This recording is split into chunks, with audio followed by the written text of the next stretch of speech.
I don't want no oil a-spoiling my shoreline. I like fish much better than crud. I like birds and things a-creeping and crawling. Won't trade no more oil for blood. The sun done give us all we need to make this country run. But that black demon oil's got us fussing and fighting, and I do believe it's time we was done. I don't want them nukes run by them kooks who think radioactivity is fun. No more three-headed frogs or kids with leukemia. Nuclear power ain't fit for a dog. The sun done give us all we need to make this country run. But that nuclear power's got us fussing and fighting, and I do believe it's time we was done. No nukes! Good morning, Toledo, and welcome to For a Green Future. I am Joe DeMar. I am your host, and for the next hour, we'll be talking about things environmental, things ecological, and how they affect you, your family, your pocketbook, your health, and we're going to be doing it we're going to be looking at the news from an ecological perspective, an environmental perspective, and it's so hard to know these days what's real and what isn't. I know that, and I'm feeling your pain this morning because I woke up, when my alarm went off at 6 o'clock this morning and rolled out, and usually I have no trouble just hopping right out of bed, starting to get ready for the show and coming on in. Instead, I fell back asleep for like 20 minutes, and I'm like, what is going on? And then I realized, of course, daylight savings time. We leapt ahead, and I'd been getting used to the fact, used to coming in at dawn. That was really nice, but now came in again. It was pitch dark out there. And it's just a reminder of, in our society, the whole question of what's real and what's artificial. This is an artificial thing that we're doing to ourselves here, this leap ahead thing. And, I'm feeling the pain. I don't know if you're feeling it, but so much of what we do is just arbitrary. It's just something that gets decided by people and just put into place. And, one of the sad things about this whole leaping ahead business is that I always notice that the day that happens, there's an unusual amount of animals get hit by cars, because they tune themselves to our cycles. Because let's face it, we're the dominant thing going on the planet right now. So like animals that come out at night will time their days so that they're back in their dens just before dawn, or just before humans start driving around in their cars and make it hard to get across the streets and stuff. So don't be surprised if you see an unusual number of animals killed on the side of the road today.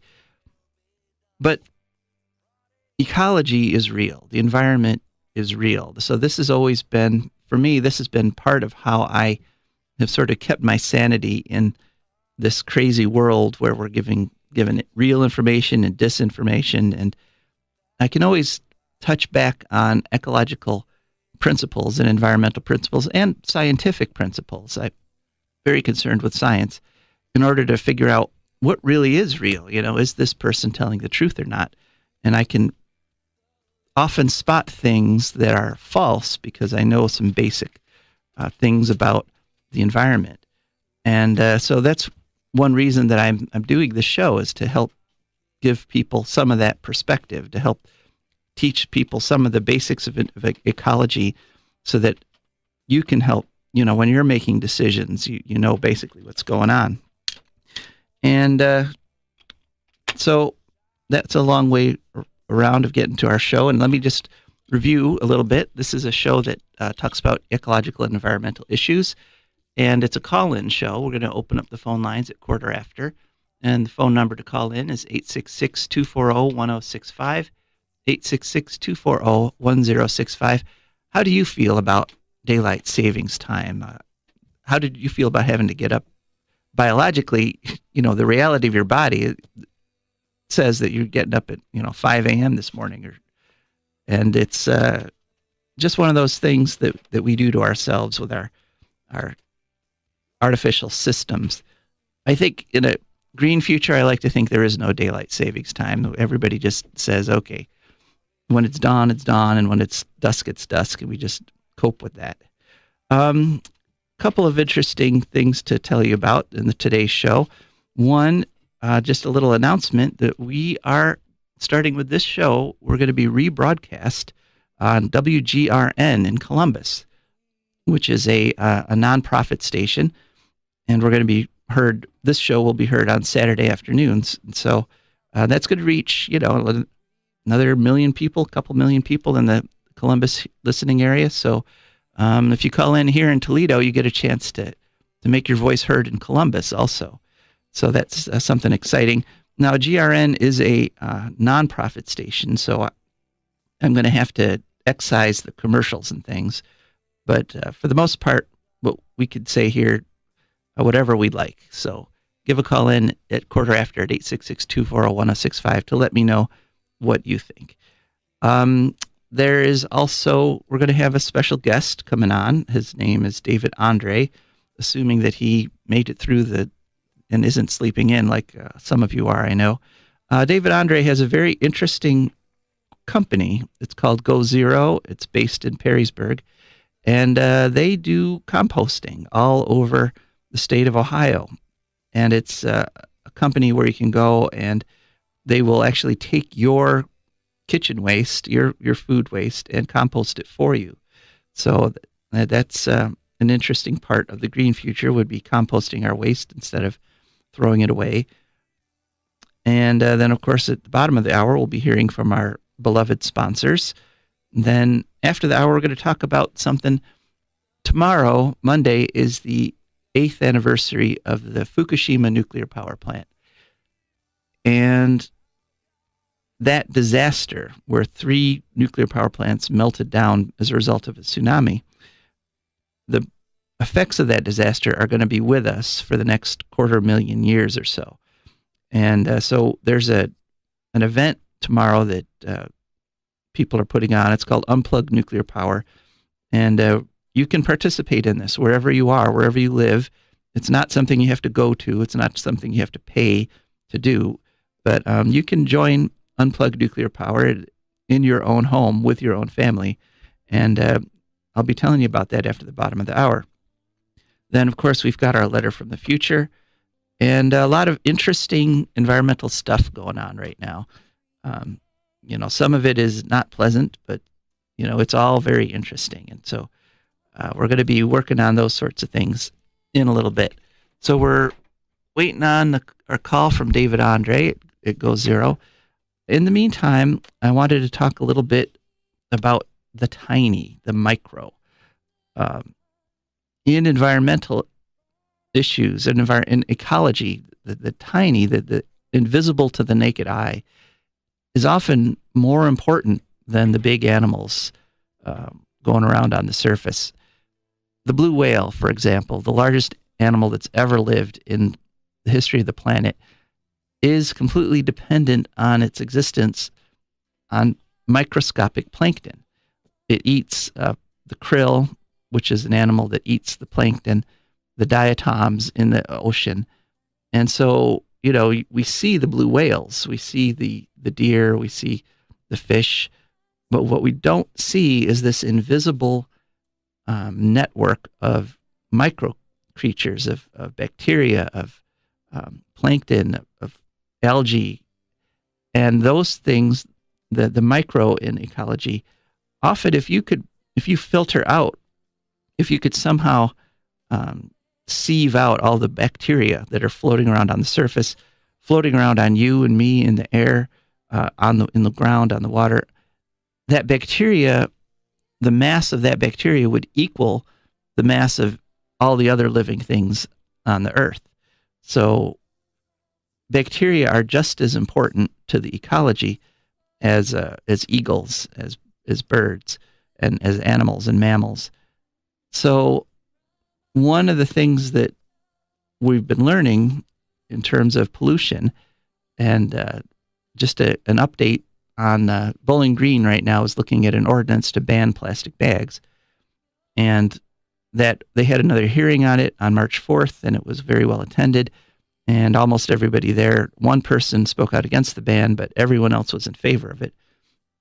And one of the reasons it's so important to ban plastic bags and eventually all plastics is that when it gets into the environment, it breaks down, and it doesn't break down into things that are digestible by plants and animals. It just breaks down into tinier and tinier pieces of plastic. And in fact, it will break all the way down into microscopic bits of plastic.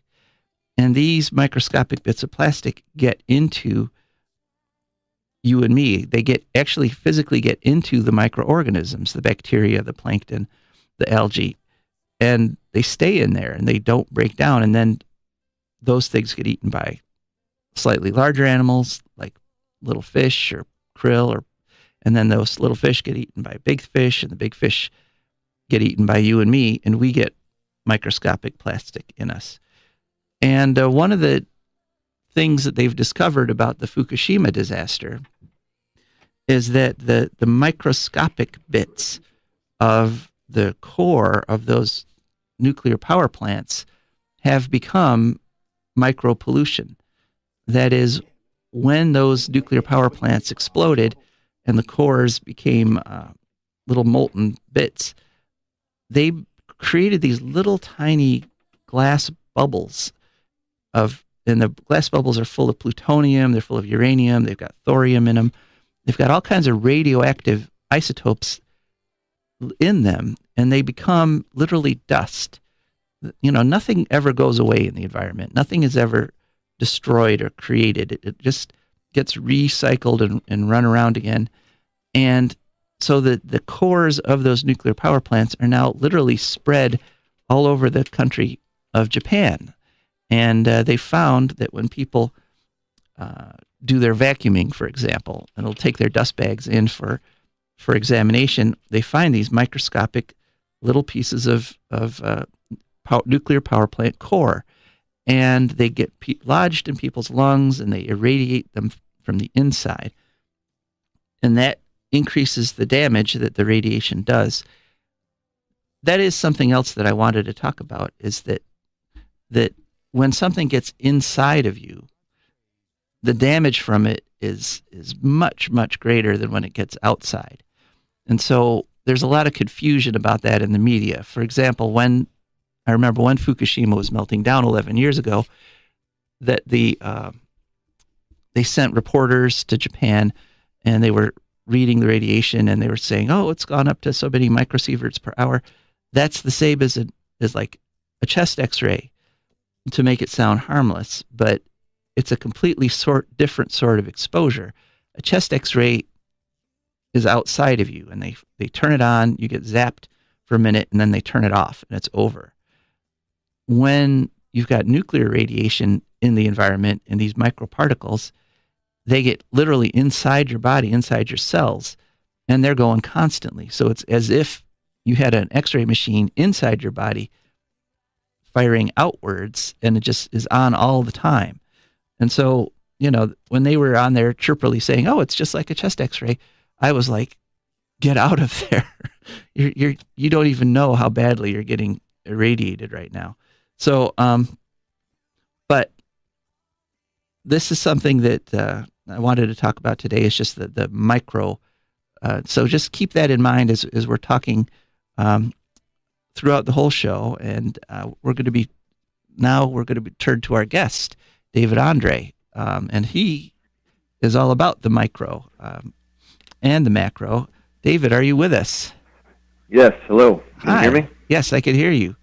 Thank you. Hey, good morning. Good Thanks morning. for having me on. Well, thank you for coming on. I really appreciate it. Yeah, I had lunch at a restaurant in Perrysburg there called Balance, and it was very good. And I noticed they had a flyer there at their table about your business, about GoZero, and about your composting. Could you tell us a little bit about what your company does?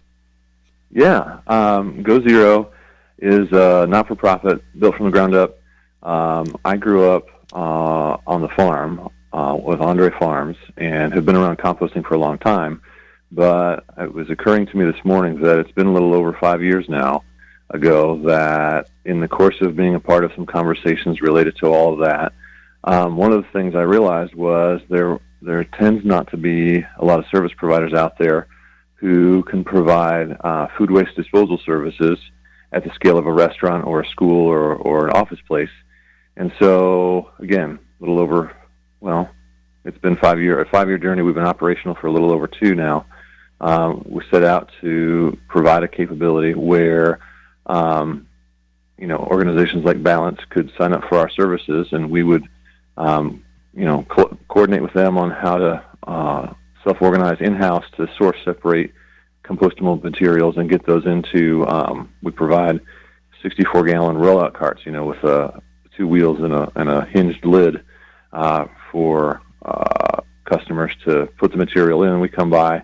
And it actually ends up working a lot like a document destruction service, only we're not destroying documents. We're collecting food waste and then making sure that organic matter gets to a composter rather than landfill. So the big idea is how do we make it as drop-dead easy as possible for more individuals and organizations to have their organic waste, their food waste, composted rather than landfilled. Hope that makes sense. Yeah? Yeah, I think that makes sense. And I don't think people quite realize just how serious a problem throwing away compostable waste is. I mean, a lot of us just without thinking will just take that leftover food, the stuff we didn't quite finish, and just toss it into the trash. But that has consequences, doesn't it? It's true. And I remember even myself growing up thinking, even as we were composting on the farm, if I put something in the trash, it'll compost in the landfill. The wild reality is that when that organic matter goes to the landfill, they take great care in containing that, whatever goes to the landfill, whatever waste does. And what ends up happening is there's no oxygen provided or made available to that organic matter for it to break down in a natural way. It goes anaerobic, goes septic, you might say. And two little factoids. One, research has been done that a head of lettuce can take up to 25 years to break down in the context of a landfill, just because of the frankly unnatural environment it's put in. And 2, when it does break down organic matter, rather than generating a little bit of CO2 like it would on the forest floor, every fall the leaves of the trees fall to the floor and there's that earthy forest smell. Rather than decomposing naturally, when organic matter is put in the landfill, in the absence of oxygen, methane is produced rather than that CO2. It's kind of, for lack of a better way of describing it, it's kind of a Franken molecule where the organic matter's tried to figure out a way to break down, but it ends up creating these more complex molecules, which are over 20. It's between 21 and 22 times. That's an X, not a percent. 22 times more impactful to the environment. So they incubate the earth way more than if they were allowed to if the organic matter was allowed to break down in the presence of oxygen. So when you say break down, but you basically mean get eaten by little bacteria and things, right? Absolutely. Yeah. So we've got we got all these bacteria, all these micro creatures waiting in the environment for something to die and come along so they can eat it, like a head of lettuce or something. True. And we've got this one team that's there in the presence of oxygen. So those would be the aerobic bacteria. And then we've got this other team that are if there's no oxygen, they'll show up and say, "Hey, we'll eat that." And precisely. And the anaerobic ones produce methane, which is a much stronger greenhouse gas than the aerobic ones that produce CO2. So so you decided to do something about this. You decided to create a company that is based on fixing this problem in our society. 100%. Exactly. It's 100% a case of see a need, fill a need, there was, whether it was one moment or a series of moments where I realized, my background on the family farm and, experience professionally and just exposure to what was going on around me, it occurred to me that maybe I'm the guy to jump in and try to do something about this. Who else if not me? So the rest is history, you know? Yeah, and you're based right here in, are you based in Perrysburg, or where are you actually based? Yeah, so I grew up, the family farm's just north of Wasion. Okay. I now live in Springfield, and we've been providing services in Columbus, Cincinnati, Dayton, and Toledo for almost 2 years now. So western and all of central Ohio.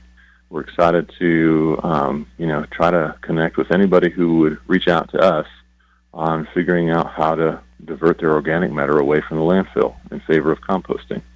Now, you went through that list pretty quickly.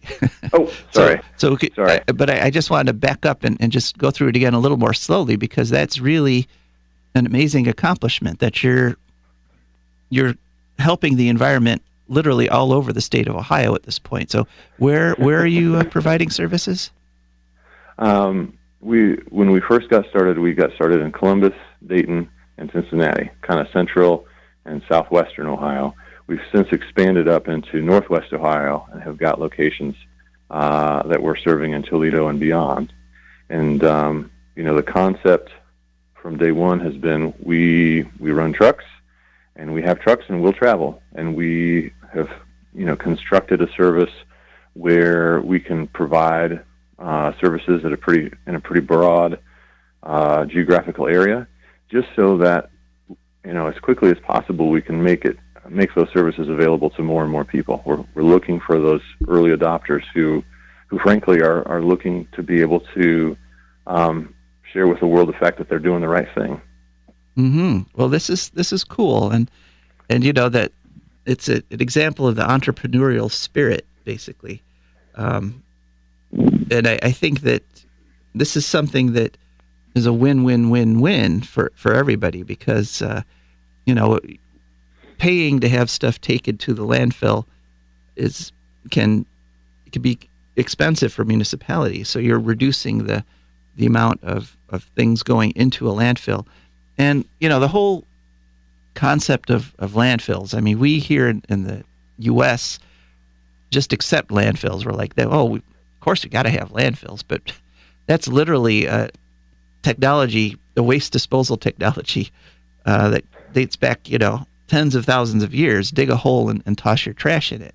And so your approach is definitely a more modern approach to things. It takes advantage of scientific knowledge that we have that, let's say, the Romans didn't have. Yeah, I think the irony in it all is that landfilling and composting both are, what you call ancient technologies. And I think that, in modern America in the last few decades, maybe we've gotten away from composting. I just am excited to be able to help reintroduce this idea of composting one's organic matter, and just making it accessible. I'm by no means anti-landfill. I think they provide a great service to our society. And it's a function of, with landfills as a baseline, how can we do better? And so, new technology or old technology, I'm excited that we're getting a chance to make it more accessible to more people every day. Yeah, that's great. We might disagree a little bit on that, David, because I know that in some of the European countries, they're pretty much able to do away with landfills by having policies, for example, that if you're a producer that makes something that's got packaging, you are responsible for that packaging. And so, 100% of their packaging, instead of going into their landfills, literally gets mailed back to their producer, and they engineer it so that they can just use that packaging again on the next product. So let me make sure that I've been 100% clear in agreeing with you in that would be the ideal. We're not there today, right? But I think change is hard, and like I said, I'm excited to get a chance to be a part of what's helping us to get moved closer to that more ideal circumstance. All right. So, listening audience, do you have questions for David? On we have here a an entrepreneur who is attempting to do something good for the environment and make a living doing it. What sort of questions do you have for him about composting, about changing people's behaviors, but in a good way? And that's one of the things that we always focus on here on For Green Futures, that the green future is not going to be this difficult future full of sacrifice. You're not going to have to freeze. You're not going to have to give up your entertainment. You're not going to have to only eat kale. The green future is one that is actually easier for people and better for people. And so give a call in at 866-240-1065. That's 866-240-1065 with your questions for David. So, David, so if people want to know a little bit more about this, if people have that guilty feeling every time they're tossing something into the trash and saying, man, I wish I didn't have to just throw all this away, how can they find out more about you, in your company and what you do? Yeah, so our website is GoZero, GoZero.org, GoZero.org. We're also on Facebook, Instagram, Twitter, and LinkedIn. Look for us there at GoZero Services, all one word. GoZero Services, all one word. Those are probably two of the best places to find us. And, from there you'll be able to email or call. And, one of my favorite things to do is get connected with folks who are interested, whether they're feeling guilty or they want to feel good. I prefer to try to keep it in the positive.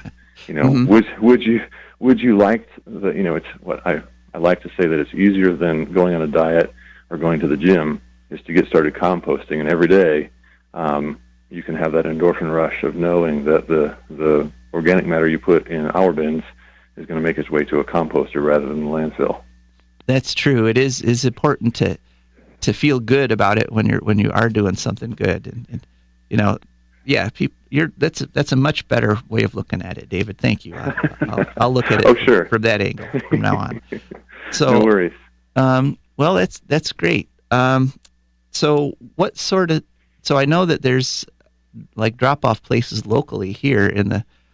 If people were to hook up with this, they would be taking their waste to could you tell us some of the locations around the Toledo area that people could take their waste to? Yeah, so in the Toledo area, all four Balance Grill locations have got a drop-off station set up. So there's four locations in the Toledo area. Central Ohio, we're at the Crest Gastro Pub in Clintonville. And, always check online. Really, we've got two pieces that we're trying to provide the communities around, again, all of Western and Central Ohio, the concept of this drop-off station. Maybe I should speak to what it is we're even talking about. But the big idea is, it's really hard to go door to door and collect a little bit of food waste from individual households. Curbside is something that we're capable of doing, but organizing that and figuring out the logistical details of that can be a little bit more difficult for a community. And so what we've done in order to try to do more good faster is develop this idea of a compost station where local businesses or organizations can host one or more of our composting bins, composting carts, and individuals can then bring their kitchen scraps from their homes to that central community location and just drop off their kitchen scraps into our bins, and then we'll come around on a regular basis and make sure the material gets to a composter. And so that's one of the two things that we've got going on in the community. The other one is, super proud of that. That's been something we've only gotten spun up here in the last year. The other piece is, more commercial-facing services where organizations like Balance Grill themselves, when they're doing prep, when they're doing scrape in-house, the organic matter from the restaurant itself is making its way into the carts parked outside their door. And that's a much more common service that we're providing, a lot more of those types of locations than drop-off stations so far. And, super excited about being able to provide both commercial-scale services and as well as an option for residential household use. All right, great. Well, Well, thank you, David, for coming on, and I'll leave the phone lines open for another minute or two on this topic. 866-240-1065. That's 866-240-1065. So, if you don't mind sticking around with us for another minute or two, in case we hopefully get a call. What happens to this compost once it's created? Yeah. So with Family Farm, and gosh, we're hauling today to the Family Farm in one other location. By and large, the material is being used for agricultural production. It's being spread out across agricultural fields to improve the soil health. That's where the majority of it goes. We're excited too. I should mention that one of the things we do is not only do we haul the food waste away, but we can provide finished compost to just about anybody in that same footprint, that same geography that might like to have some. If it's bulk, whatever number of cubic yards you might like to have. Or we also have, for someone who might live in an apartment and only need enough for potted plant, we provide 5-pound bags on our website delivered straight to your door. So that's another thing that we're trying to figure out how to make it more accessible. At the end of the day, the short answer is, sorry for that long one, is that we use it as a growing medium to help enrich the health of our soils so as to grow next year's crops. Oh, that's great. So all the micronutrients, all the nitrogen and the phosphorus and all that stuff that with our current system literally just gets pulled up out of the ground, and then a lot of it just ends up in a landfill. So you're saving those micronutrients and putting them back in the soil. You're essentially, that to me, that's the circle of life. It's not this it's not this lion cub being held up by a monkey. It's actually it's actually right on. The micronutrients that are in the soil cycling around through all of us and then back into the soil. And so you're actually completing the loop finally. That's great. Precisely. That's exactly what's going on. And it's, again, super exciting. The chemistry and the biology of it all, the organically bound nutrients and the microbial activity found in composting, it's hard to quantify. And, traditional agriculture has had a hard time on, relative synthetic fertilizers and things like this, quantifying and understanding, how to articulate the value of compost.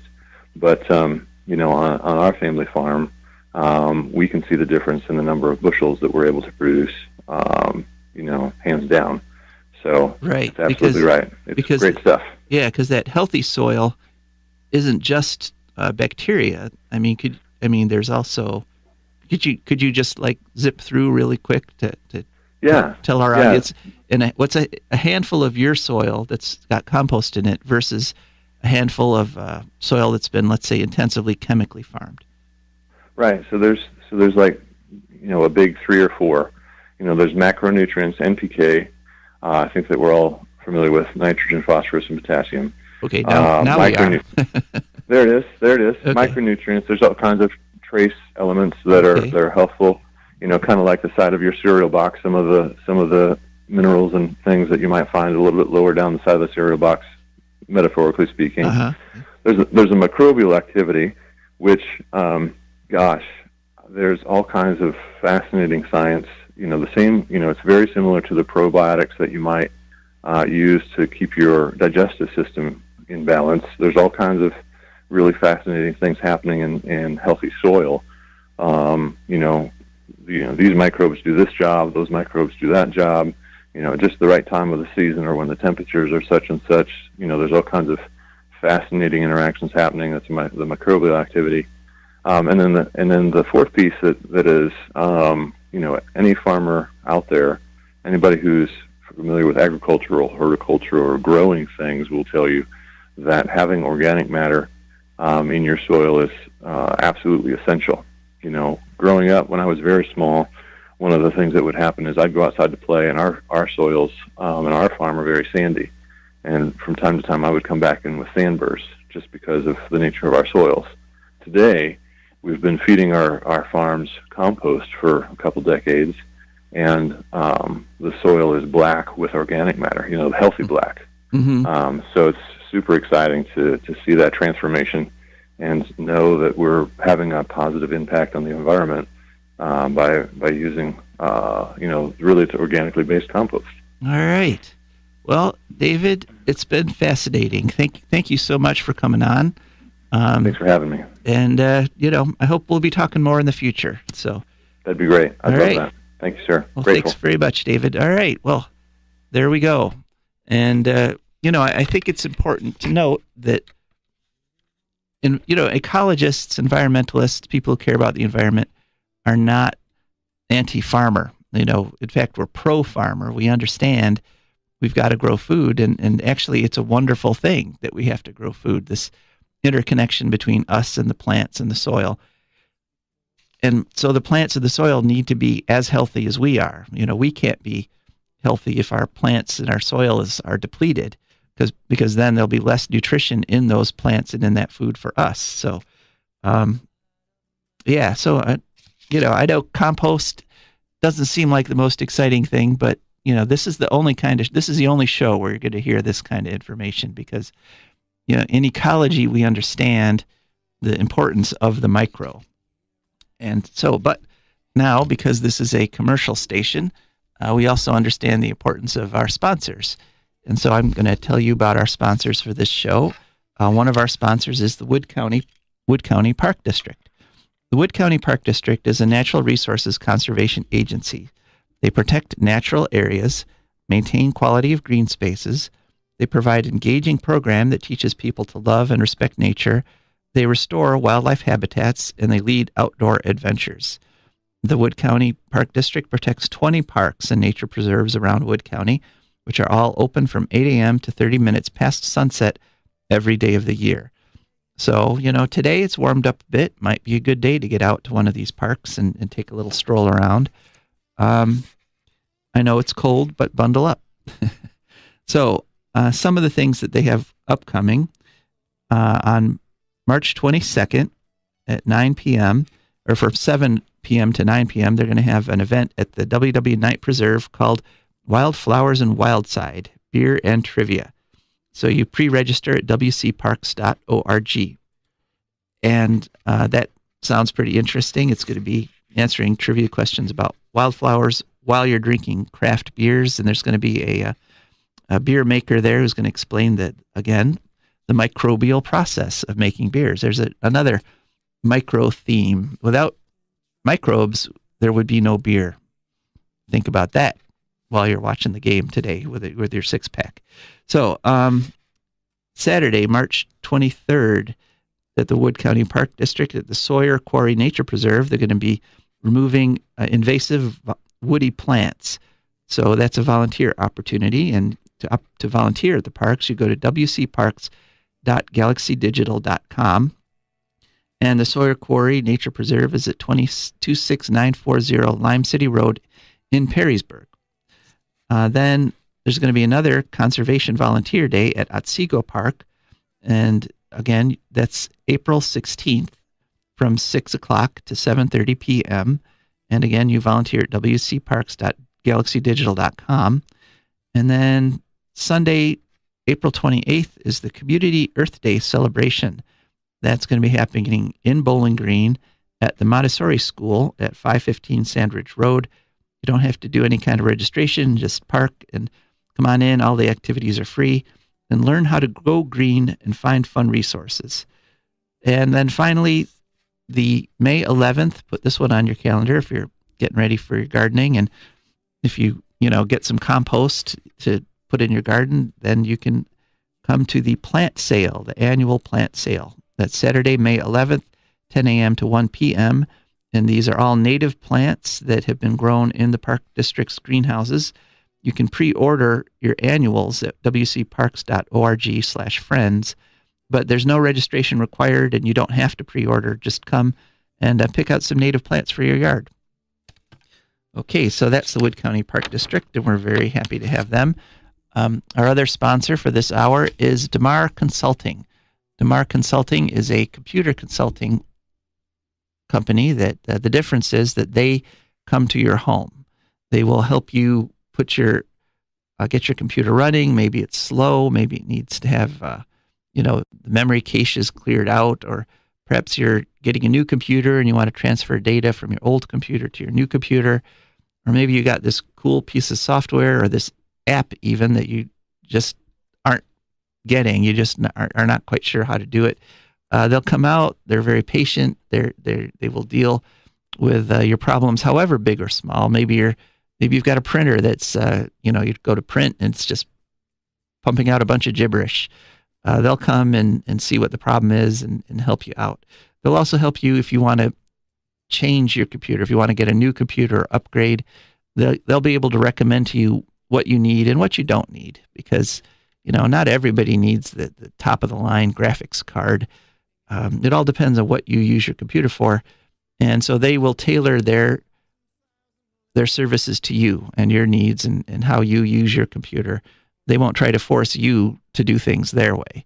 So the ways to get in touch with DeMar Consulting is the first is the website. You go to demarconsulting.com, and DeMar is spelled DEMARE, and then the word consulting, and then .com. Or you can call them or text them at 419-973-3000. That's 419-973-3000. So if you've got that computer sitting on your desk and it's just not working right, give DeMar Consulting a call. Okay, so the phone lines are still open, and we will talk about any environmental topic that interests you. And it doesn't have to be about composting, but if you've got some questions about composting, by all means, give that call in. If you've got questions about the micro universe, the micro ecology, give a call in on that too, because, I'm no expert, but I know a little bit about that sort of thing and the importance of it. And it's just, you might have caught a whiff of that enthusiasm from David, that once you start looking at just how complex that micro community is, and literally that's the community that physically supports us. When you're standing on a piece of ground, you're standing on top of this intricate web of literally millions of different microorganisms, protozoa, bacteria, algae, fungi, and those are in this dense web in the ground, and they're constantly shifting and constantly changing, and once you start studying that, it's kind of amazing. And in fact, that's what our letter from the future, Marie I, she is a bacteriologist in the year 2299. For those of you who haven't heard this before, I get a letter from the future every week. Every Sunday morning, there's this flash of photons, and there is a letter from my great-great-granddaughter who's living in the year 2299. We'll be reading that shortly, but I wanted first to talk about some of the things that are going on in environmental news. And I have kind of a very interesting story here. And this is a very strange story for me, because one of the first environmental things I ever did was I appealed a rule change that American Electric Power was trying to push through the Public Utilities Commission here in Ohio. They wanted to quintuple the amount of allowable arsenic from the exhaust, from the smokestacks of their coal plants, their electric generating coal plants. And so I actually took the appeal to Columbus and said, this is crazy. And it was crazy because, they cited in their appeal to get this rule changed to allow them to quintuple the amount of arsenic. They actually cited a study, and I went and read the study, and the study concluded exactly the opposite of what they said in the application. The study said that if you put more arsenic into the air, you're going to reduce the amount of phytoplankton in the water by like 10%. And that doesn't sound like much, reducing the phytoplankton by 10%. What's the big deal there? Well, in ecology, we have this law. It's the law of the trophic levels. And that basically says that at every level in the ecosystem, so let's say you've got your phytoplankton, that's your base level. Then you go up a level to the minnows, the tiny fish. Okay, that's your next trophic level. And then you go up to the bass. That's the trophic level above that. And then you go up to the eagles.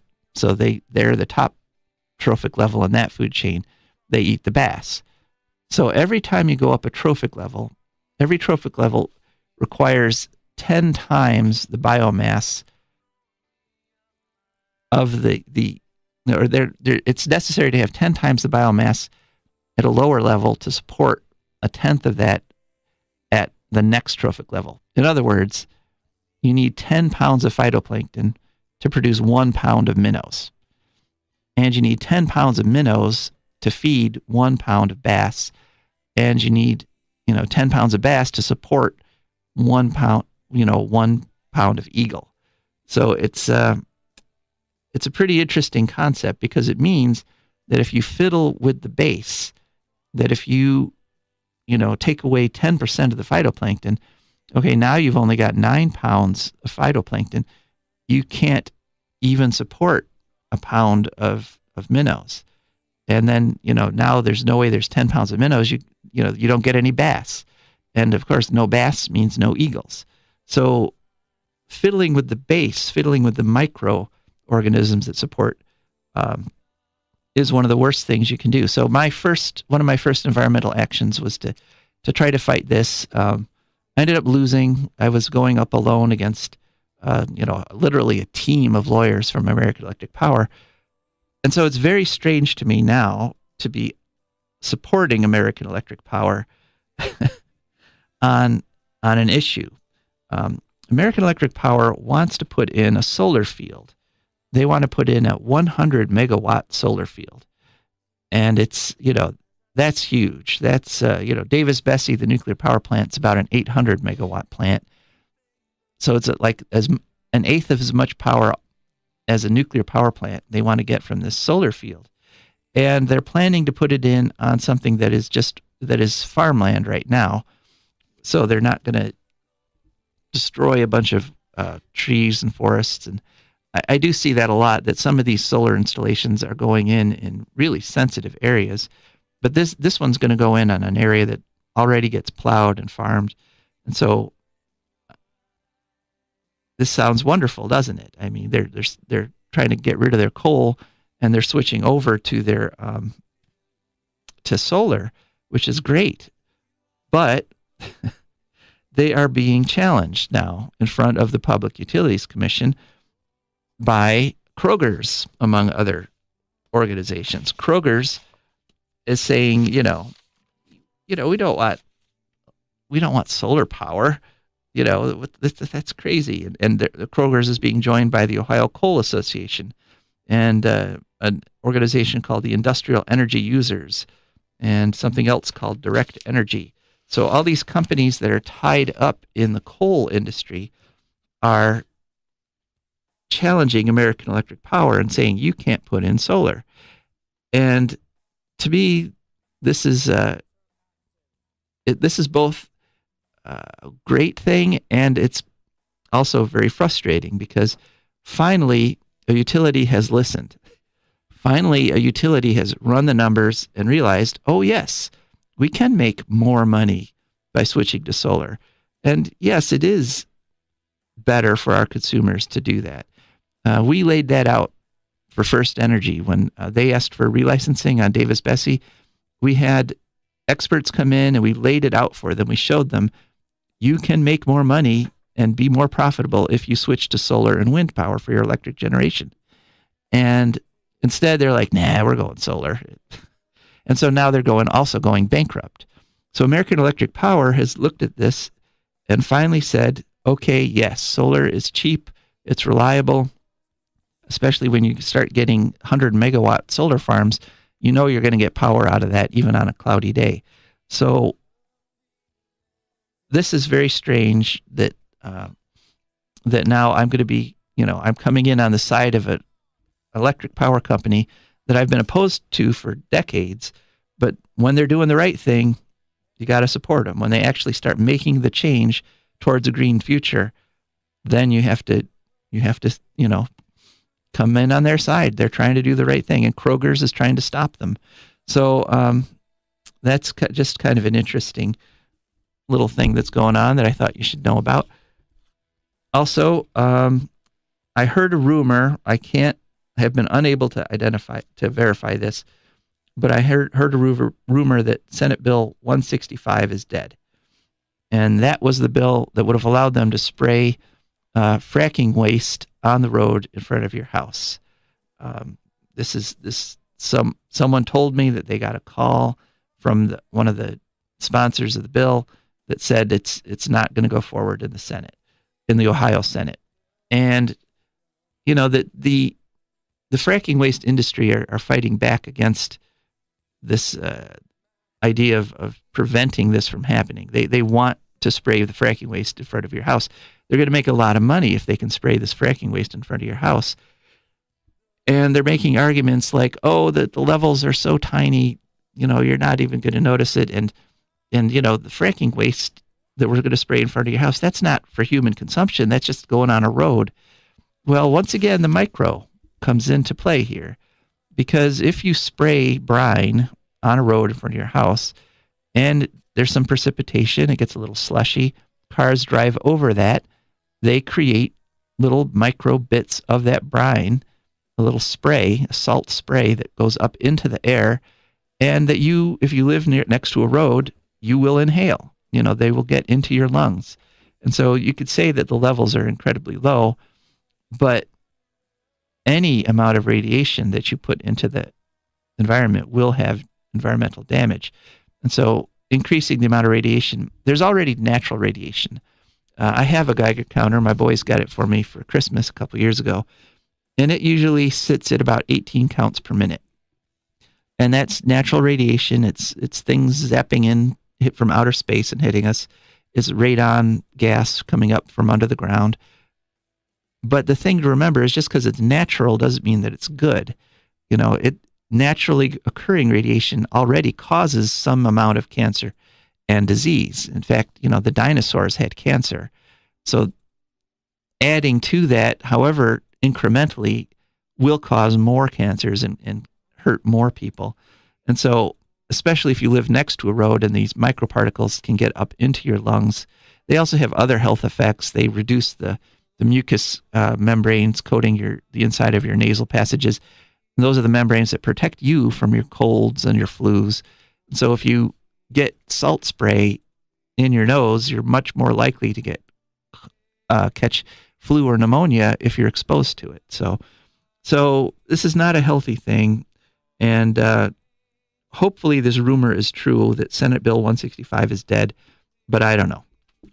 Now, one thing that is not a rumor is that the Trump administration is looking to delist wolves in the entire lower 48 state from the Endangered Species Act. Wolves used to cover literally the entire North American continent. It was one of the most common large mammals in North America, and we've just about extinguished them. They just about, in fact, they were declared extinct in the wild back in 1980, but there's still a few pockets, and there's one place, the Western Great Lakes, like Montana and that area, where they're actually starting to come back. There's about 4,000 wolves in that region. And so the Trump administration wants to use that as an excuse to completely eliminate Endangered Species Act protection for wolves all over North America. And what happened in the West when they did that, when they said, oh, there's enough wolves in this little section, so we're going to delist the wolves in this section and remove the Endangered Species Act. As soon as they did that, literally the next day, there were armies of hunters that went out there with rifles and pretty much wiped out that wild population. So literally the only thing protecting wolves from getting extinct in North America is the Endangered Species Act and the protection they've got from it. So this is just another example of Trump saying, let's kill some stuff, and wolves are essential for a healthy ecosystem. Once again, wolves are literally protecting you and me because there's all kinds of diseases that go through the deer population and the mouse population. There's, hantavirus, there's the chronic wasting disease, And what happens if you've got a healthy wolf population, these diseases don't spread across the continent because unhealthy populations of deer and mice get isolated and eaten by the wolves. And so they eat the unhealthy animals in the deer and mouse population, and that protects us from the diseases that those animals carry. So if you keep wolves out of the environment, you make all the other animals that wolves prey on less healthy as a population, and that unhealthiness can then affect you and me, especially if you're a hunter. You do not want to catch a deer. You do not want to hunt a deer that's got chronic wasting disease, because it's looking like the prions that cause that can transfer to you and me. So if you don't want to give up deer hunting, you should continue the protections, the endangered species protections for wolves. Okay, now we got to go through, we're running kind of low on time now. And so I'm going to go through our letter from the future from Marie I. Dear great-great-grandpa, I can't write very long. I'm very busy right now. Tomorrow is the 188th anniversary of the Fukushima nuclear disaster. And what we do in your future is observe that anniversary by turning off all artificial lights. It's also called Dark Sky Night. It's the one night of the year where everyone on the planet can see the stars in the Milky Way. One good thing about radioactive pollution, the only good thing, is that it does fade over time. Much of the cesium and tritium and deuterium that your generation put into the environment has gone. But other radioactive atoms, like plutonium, are still with us and will be with us for hundreds of thousands of years. Another thing that's still with us from your time is plastics. Sometimes when I'm looking at a bacterium under a microscope, I see little bits of microplastic from your time inside of it. I wonder if I'm looking at a plastic cup or a garbage bag that you might have used 200 years ago. Plastic has been outlawed for 100 years now, unless it's completely compostable.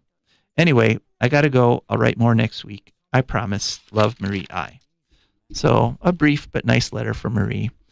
And so finally, I want to tell you about a direct action against the nuclear power industry that's going on literally all over the world. People in France and Japan and China are doing this.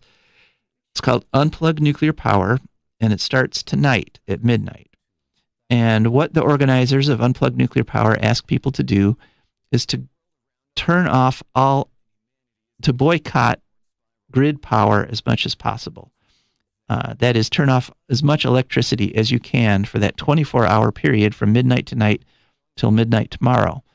Now, there's 4 levels. Level 1 is just minor conservation. Go around turning off your extra lights and maybe minimize your screen time. Don't get on Facebook today or tomorrow.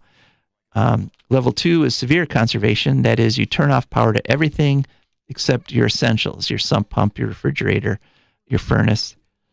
Level 3 is disconnect from the grid. So use no grid power. And don't do that one unless you've got backup for your essential systems, like your refrigerator, your sump pump, and your furnace. And then finally, level 4 is to put more power on the grid than you use that day. It's called negative nukes. And it is possible if you've got solar panels on your house or a wind turbine next to your house, with conservation, you can actually put more on the grid than you use. And we actually had a guest a few weeks back, Carrie Campbell, who has 3 houses that are in that state. So please help us participate in Unplug Nuclear Power tomorrow. Boycott electricity. Thank you so much for listening. It's been a great hour. David Andre was a terrific guest. And hopefully I've caught you up on some things. And we will be back next week with Unplugged Nuclear Power, or with For a Green Future. Thank you, and have a great day. Much better than crud. I like birds and things a-creeping and crawling. Won't trade no more oil for blood. The sun done give us all we need to make this country run. But that black demon oil's got us fussing and fighting, and I do believe it's time we was done.